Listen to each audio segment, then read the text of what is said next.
América Latina y los países que la integran han protagonizado un 2022 que dejó, entre otras cosas, como resultado un avance de los gobiernos progresistas. Pero ese año también dejó tragos amargos para países como Haití, donde la violencia y el cólera cobraron cientos de víctimas, o Colombia, donde previo a la llegada del presidente Gustavo Petro al poder, el número de líderes sociales asesinados aumentaba día tras día y sigue ocurriendo, porque se trata de una estructura difícil de desmontar. Ahora, la llegada de Lula al poder es un acento para retomar la unidad regional que se construyó en la era progresista de Chávez, Correa, Cristina y otros gobiernos de izquierda. También vamos a repasar lo que está ocurriendo en Perú con el golpe de Estado en Bolivia, desmontando a los golpistas que derrocaron a Evo Morales e intentaron hacerlo con el actual presidente Luis Arce, y concluyó con la detención de Camacho, el lawfare, como arma para neutralizar a políticos como Cristina Fernández de Kirchner en Argentina. Y es que en cada programa de los lunes y lunes tras lunes profundizamos en un tema. Esta vez mostraremos un panorama de cómo recibe la región este nuevo año 2023 y cuáles son los principales desafíos de la región. América Latina y sus desafíos para el 2023. Pongamos el punto en la I.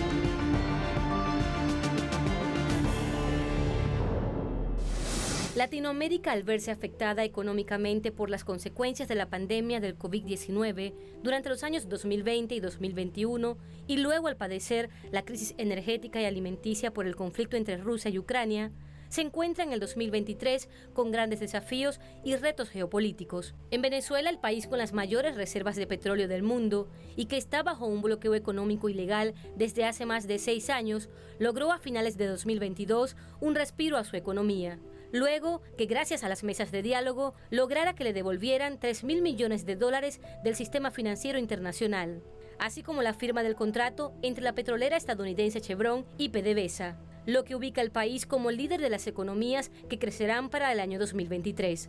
En Argentina, el choque entre el Poder Ejecutivo y el Poder Judicial, cuyo extremo fue la persecución e intento de asesinato de la vicepresidenta Cristina Fernández de Kirchner, culminó el año con la sentencia a 6 años de prisión y la inhabilitación de por vida de la vicepresidenta. En lo económico, el gobierno de este país tiene el reto de elevar la producción de litio para oxigenar la economía y mejorar las condiciones de vida de la ciudadanía. El Ecuador cerró el 2022 con una situación de inseguridad que se acrecentó aún más luego que el gobierno del derechista Guillermo Lasso decretara estados de excepción en algunas provincias donde las mafias se apoderaron de las calles. Los enfrentamientos entre grupos delictivos y narcotraficantes ocasionaron la desestabilización interna. En Chile, los esfuerzos del pueblo por una nueva constitución fueron frustrados con unas elecciones que beneficiaron la opción de la derecha neoliberal en el país, aunque se espera que este año se cumpla un nuevo plebiscito y hacer cambios de fondo en el articulado que se adapte a las necesidades del pueblo. El gobierno del presidente Gabriel Boric tiene el reto de crear 200.000 nuevos empleos y minimizar la inflación que afectó la economía en 2022. En este sentido, el Banco Central chileno pronostica disminución del PIB para el primer trimestre del año 2023. Con respecto a Bolivia, el Ministerio de Economía pronostica un crecimiento económico de 4.8% y el FMI un crecimiento de 3.2% para este año. En este país andino, a finales de 2022, el PIB se elevó un 4.1% con respecto al año anterior. Con esto se prevé un mejoramiento en la calidad de vida de los bolivianos. En Perú, el presidente Pedro Castillo fue destituido por el Congreso y condenado a 18 meses de prisión, acusado de rebelión, luego que a principios de diciembre disolviera el Congreso por las agresiones del Poder Legislativo contra la gestión de su gobierno. En este país, en solo 6 años, han existido 6 presidentes, todos movidos por el Congreso, lo que significa una crisis política que no termina de superarse.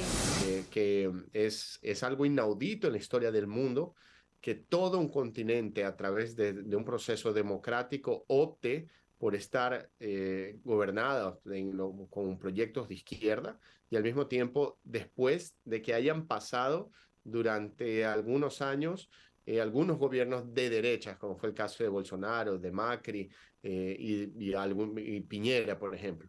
Ahora nosotros tenemos por primera vez países, como fue el caso de Colombia, que por primera vez es gobernado por la izquierda, como fue también el caso del presidente Pedro Castillo en el Perú, tumbado ahora en un golpe de Estado. Demostraron, crearon un hecho histórico para el continente que tiene que ser observado a nivel mundial.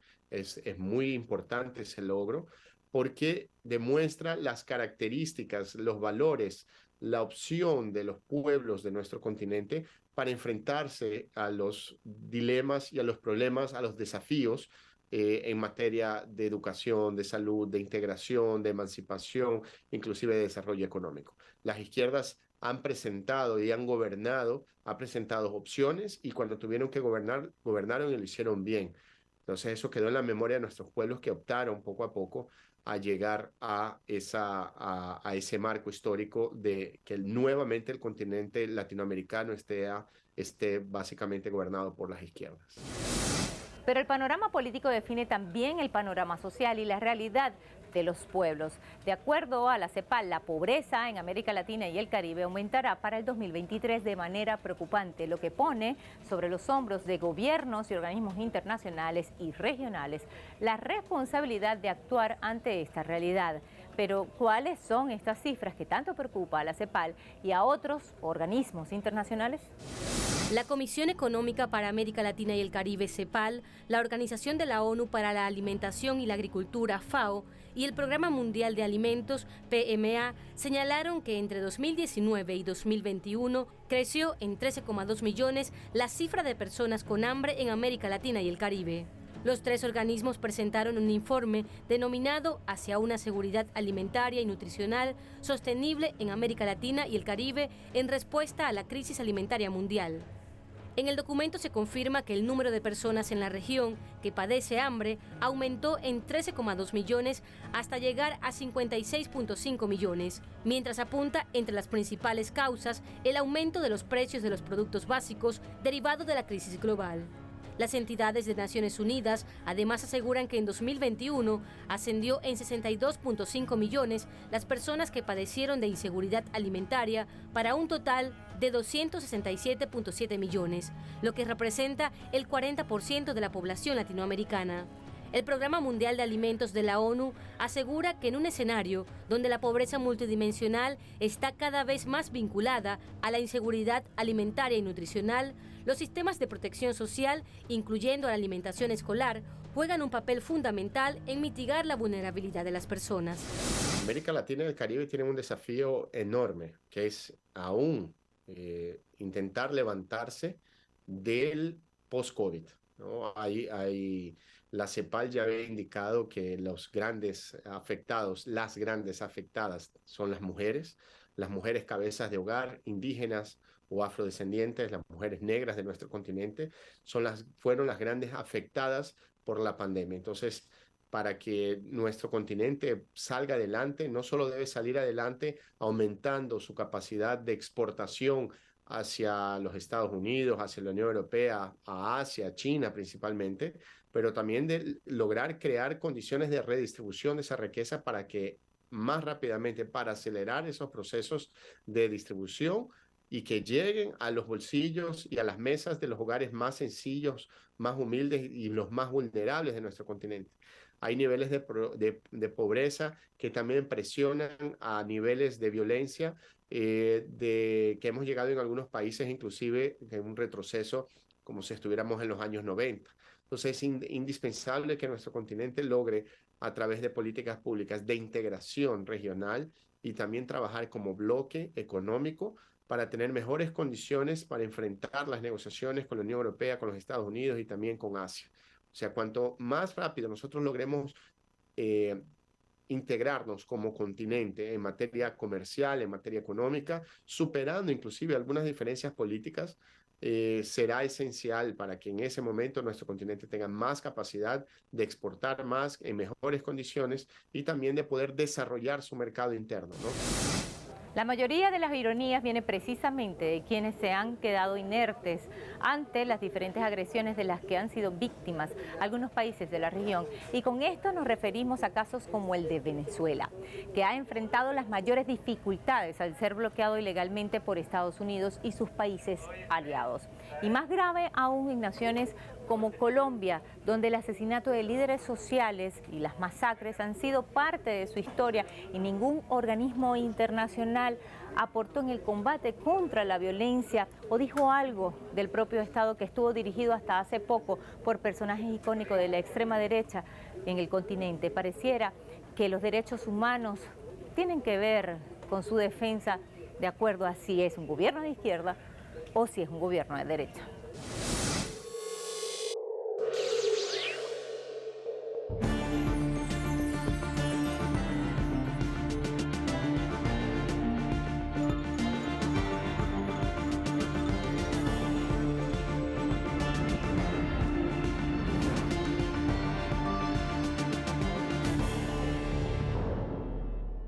Con un panorama tan complejo, según dice la CEPAL, quienes lideran los países de América Latina tienen la tarea de gobernar bajo la presión de lo que indican los números. Sin embargo, como los desafíos y el futuro de cada país está directamente relacionado con quién los gobierna, y aquí me detengo a recordar que más del 50% de los gobiernos de América Latina son de corte progresista, los pueblos tienen la esperanza de que el futuro próximo sea más justo e inclusivo y menos violento. Por ejemplo, luego de haber derrotado al gobierno de extrema derecha, nada humanista, Lula en Brasil es una esperanza. Petro en Colombia también lo es. En Brasil, Luis Ignacio Lula da Silva para este año enfrenta retos importantes en su nuevo periodo de gobierno. Una de sus metas es buscar la emancipación de la economía latinoamericana para que la región deje de depender de países como China y Estados Unidos. Para esto, ha planteado que la región debe avanzar a un fortalecimiento comercial y financiero que se lograría produciendo bienes de consumo no solo de materia prima, sino de manufacturas que puedan competir con mercados hegemónicos del Oriente y Occidente del mundo. A lo interno de su país, el líder progresista deberá reforzar el financiamiento al sector salud, la educación y la producción nacional, áreas que quedaron golpeadas por la gestión del expresidente Jair Bolsonaro. Sin embargo, tendrá que lidiar con un Congreso mayormente opositor a su partido. En Colombia, Gustavo Petro llega a su mandato con una preocupación principal relacionada con la protección y cuidado de la Amazonía. El mandatario en la COP27 celebrada en 2022 recalcó la importancia de concientizar a los países que emiten la mayor cantidad de gases de efecto invernadero y les llamó a que apuesten al cuidado del ambiente y se minimice la contaminación. A lo interno de su país, Gustavo Petro asumirá el gran reto de gobernar y mantener la paz, frenar el conflicto entre las fuerzas beligerantes y el Estado, que por primera vez está liderado por un presidente progresista, enfrentar y combatir el asesinato de líderes sociales por parte del paramilitarismo es uno de los grandes desafíos del presidente Petro. La redistribución de la riqueza y la asignación de titularidad de las tierras a los sectores más vulnerables y más afectados por los más de 50 años de guerra es otro elemento que deberá asumir el presidente. Bueno, Gustavo Petro y el presidente Lula han logrado, ambos presidentes han logrado que sus países sean muy bien recibidos nuevamente en el escenario internacional, ¿no? Brasil, que estuvo excluido con un bárbaro gobierno de Bolsonaro, que fue un desastre en todos los aspectos posibles, un hombre que tendrá que responder ante la justicia por todo el daño que le hizo al país, y Gustavo Petro, que viene después de 200 años de un modelo conservador, de derechas, tradicional, excluyente, ¿no? Entonces, Gustavo Petro, que asume la presidencia de la República por primera vez llegando a la izquierda a Colombia, sorprendió de cierta forma a los mercados internacionales, mostrando de alguna manera una coherencia en la gestión de la economía de Colombia, pero también atendiendo una demanda global, que es una demanda por el medio ambiente. O sea, la agenda de gobierno de Gustavo Petro, como la del presidente Lula también ha sido, la del presidente Nicolás Maduro, que han integrado ese esfuerzo para volver a reactivar una agenda común de la defensa de la Amazonía sudamericana, es esencial para mostrar al mundo de manera integrada cómo se debe portar el planeta con América Latina. Nosotros somos los grandes exportadores de oxígeno del mundo. Nosotros somos los grandes detentores del agua potable y dulce del planeta. Nosotros tenemos la mayor biodiversidad del planeta, la mayor riqueza natural. Entonces, Brasil y Colombia, junto con Venezuela, podrán presentarle al mundo una opción distinta de crear una agenda pública mundial que sea real, que sea concreta, para poder combatir este mal que es el principal problema del mundo. Ya no es más apenas un problema de hambre, no es un problema de pobreza, no es un problema de guerras, ya es un problema de la existencia del ser humano como un todo. O sea, nosotros estamos poniendo en riesgo y estamos poniendo cada vez más cerca la fecha fin de la existencia en el planeta Tierra. Y las izquierdas de nuestro continente podrán mostrarle al mundo cómo se puede combatir eso, inclusive combatiendo un modelo económico, promoviendo un nuevo modelo económico que sea mucho más amigable con el medio ambiente y que de alguna manera pueda integrar a toda nuestra región. El escenario parece prometedor para los pueblos del continente. La reconfiguración política empieza a matizarse aún más, y aunque algunos gobiernos, como el de Pedro Castillo en Perú, que fue derrocado por un golpe de Estado, y el del presidente Nicolás Maduro, que ha afrontado todos los duros golpes también para derrocarlo, América Latina empieza a apuntar al mismo norte que fue impulsado por Hugo Chávez, con espacios como el ALBA, la UNASUR, Mercosur y la CELAC, espacios que oxigenaron al continente y que en la actualidad la realidad impone su consolidación. Es notable que el pueblo peruano, que eligió democráticamente a Pedro Castillo, no ha aceptado a este gobierno dictador de esta presidenta que ha usurpado el poder en Perú. La tendencia es la radicalización del uso de la fuerza en contra de los sectores sociales que legítimamente exigen una agenda clara y democrática. Entonces, cada vez más que se dilate esa decisión, van a haber más muertos, va a haber más persecución y cada vez más, obviamente, los muertos son puestos por el pueblo. Entonces nosotros debemos acompañar como comunidad internacional a ver todo lo que está ocurriendo en Perú, porque hay graves violaciones a los derechos humanos, hay secuestros, hay desapariciones forzadas, hay desplazamientos realizados inclusive en denuncias por parte de los sectores sociales realizadas por las fuerzas de seguridad, por la policía, por el ejército, en contra de la ciudadanía civil, inclusive en contra de gente inocente que ni siquiera ha participado en las protestas y que ha sido detenida ilegalmente. Entonces, es impostergable que Dina renuncie, que se convoquen elecciones para que se vuelva a establecer un poco más la democracia en el Perú, para dar paso a un otro momento importantísimo, que es una nueva constituyente, ¿no? Con la llegada del presidente Lula da un oxígeno muy grande a nuestro continente, ya que el presidente Lula lideró durante mucho tiempo que el gigante sudamericano mirara hacia los mercados locales, los mercados latinoamericanos preferencialmente. O sea, todo lo que Brasil necesita importar, vamos a darle preferencia a los países latinoamericanos. Eso quiere decir que se abre una nueva puerta de comercio y de integración de nuestra región, que es esencial para poder enfrentar todos los desafíos que tenemos para 2023. No podemos dejar de hablar en este repaso de desafíos del año 2023 lo que está ocurriendo en Bolivia con la detención de Fernando Camacho. Y es que ese guión de desestabilización ha sido implementado en todos los países para derrocar gobiernos en nombre de la supuesta democracia que quiere imponer Estados Unidos, con grupos aliados internos fascistas que luego se creen intocables e invocan los derechos humanos cuando son ellos los que han promovido muertes y violencia.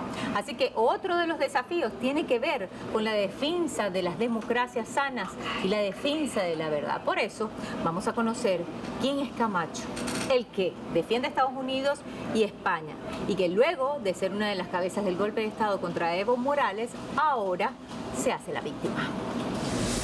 El gobernador de Santa Cruz está acusado de terrorismo por haber promovido el golpe de Estado de noviembre de 2019 que derrocó al presidente Evo Morales. Fue detenido en Santa Cruz y trasladado a La Paz para recibir su declaración. Sin embargo, se acogió al derecho al silencio. Se han apersonado médicos particulares de confianza del señor Luis Fernando Camacho Vaca, estaban médicos de la Defensoría del Pueblo, estaban médicos del IDIF y otros médicos también a solicitud del mismo señor Luis Fernando Camacho Vaca. Todos ellos en su oportunidad han hecho la evaluación correspondiente y de forma uniforme han señalado que él se encuentra estable. Según la Fiscalía, Camacho se rehusó a declarar en La Paz, por lo que un juez ordenó su aprehensión, lo que generó violentas acciones de sus parciales que incendiaron 6 edificios estatales y más de 30 vehículos en Santa Cruz. Las autoridades, por más electas que seamos, no estamos por encima de la ley.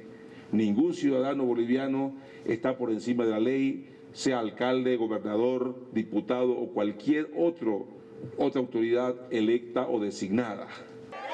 En La Paz, familiares de víctimas de violación de derechos humanos durante el año de gobierno de facto de Yanine Áñez, que ayudó a instalar Fernando Camacho, confían que se haga justicia. Hoy nos pronunciamos aquí pidiendo a todas las autoridades que se haga justicia por Sencata y las víctimas que han ocasionado graves vulneraciones a los derechos humanos. Ellos en ningún momento han tenido una vulneración a sus derechos humanos como han hecho con nosotros. Nosotros no teníamos atención médica. No, en ese momento habían jóvenes en estado de coma, hubieran salvado la vida, pero ahora tienen atención médica, se les está brindando todas las garantías. Tras la culminación del golpe de Estado de noviembre de 2019, Fernando Camacho, entonces presidente del Comité Cívico de Santa Cruz, reveló que su padre había arreglado con policías y militares para deponer al presidente Evo Morales. En el gobierno de facto se produjeron 2 masacres con 38 personas asesinadas, 500 heridas y 1.500 personas detenidas. Freddy Morales, Telesur, Bolivia. Camacho es responsable directo por la muerte, por el secuestro, por un golpe de Estado, por una inestabilidad. Es como Leopoldo López, lo que representa Leopoldo López para Venezuela, ¿no? También recordar los muertos, la violencia generada en las guarimbas, la inestabilidad, la tentativa de derrocar un gobierno legítimamente electo. Camacho hizo y logró eso porque consiguió un golpe de Estado en contra del presidente Evo Morales. Entonces, él representa lo que hay de peor en nuestro continente.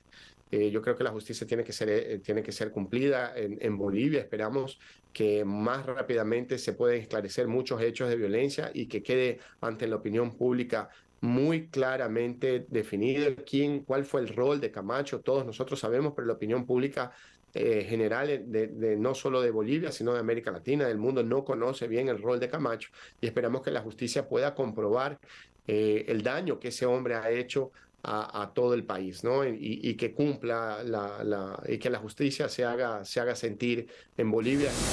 Tanto los pueblos como sus gobiernos tendrán el mismo reto de cada año, hacer frente al doble rasero de los organismos internacionales y de gobiernos como el de Estados Unidos, cuyas gestiones siempre han estado asignadas por intervenir en las soberanías de otros pueblos. Al parecer, ser vecino de un país como este ha sido uno de los mayores castigos de la región suramericana. Y bien lo decía Bolívar, los Estados Unidos parecen destinados por la providencia a plagar la América de miserias en nombre de la libertad. Más vigente que nunca. Y con esta reflexión culminamos este programa e iniciamos el año 2023. Aquí seguimos profundizando los temas geopolíticos para seguir poniendo junto a ustedes el punto en la I.